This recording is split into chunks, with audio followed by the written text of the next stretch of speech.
സംസ്ഥാനത്ത് ഉപതെരഞ്ഞെടുപ്പ് നടക്കുന്ന വയനാട് ലോക്സഭാ മണ്ഡലത്തിലും ചേലക്കര നിയോജക മണ്ഡലത്തിലും ശക്തമായ പോളിംഗ് ബൂത്തുകളിലെ വോട്ടർമാരുടെ നീണ്ട നിരയിലാണ് LDF, UDF, NDA മുന്നണികളുടെ പ്രതീക്ഷ.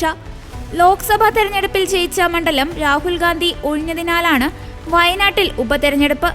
ആദ്യമായി ജനവിധി തേടുന്ന മത്സരമായതിനാൽ പ്രിയങ്ക ഗാന്ധി മണ്ഡലത്തിലെ വിവിധ ബൂത്തുകൾ സന്ദർശിക്കുന്നുണ്ട്. MLA ആയിരുന്ന K. രാധാകൃഷ്ണൻ ലോക്സഭയിലേക്ക് ജയിച്ചതിനാലാണ് ചേലക്കര പുതിയ ജനപ്രതിനിധിയെ തെരഞ്ഞെടുക്കുന്നത്. ആദ്യ മണിക്കൂറുകൾ പിന്നിട്ടപ്പോൾ വയനാട്ടിൽ 12.99% പേർ വോട്ട് രേഖപ്പെടുത്തി. ചേലക്കരയിലും പോളിംഗ് 13% പിന്നിട്ടു. വയനാട്ടിൽ 9.15 വരെയുള്ള കണക്ക് പ്രകാരം ഏറനാട് മണ്ഡലത്തിൽ ഏറ്റവും ഉയർന്ന പോളിംഗ് രേഖപ്പെടുത്തി.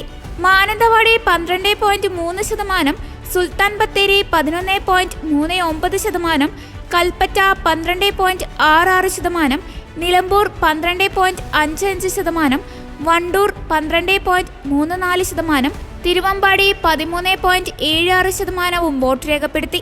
വയനാട്ടിലെ 117 ബൂത്തിലടക്കം ചില ബൂത്തുകളിൽ വോട്ടിംഗ് തടസ്സപ്പെട്ടു. വോട്ടിംഗ് യന്ത്രത്തിലെ തകരാറാണ് കാരണം.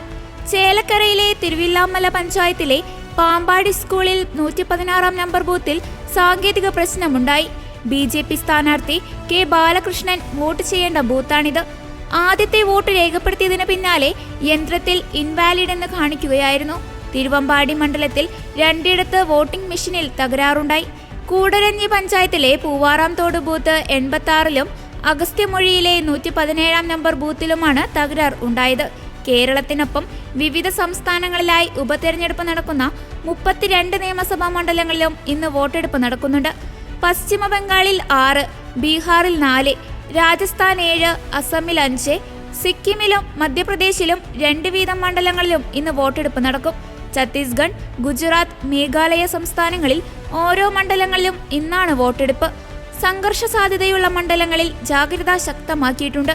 പാലക്കാടിനൊപ്പം പഞ്ചാബിലെ 4-ഉം ഉത്തർപ്രദേശിൽ 9-ഉം നിയമസഭാ മണ്ഡലങ്ങളിലേക്കുള്ള വോട്ടെടുപ്പ് തെരഞ്ഞെടുപ്പ് കമ്മീഷൻ 20-ലേക്ക് മാറ്റിയിരുന്നു.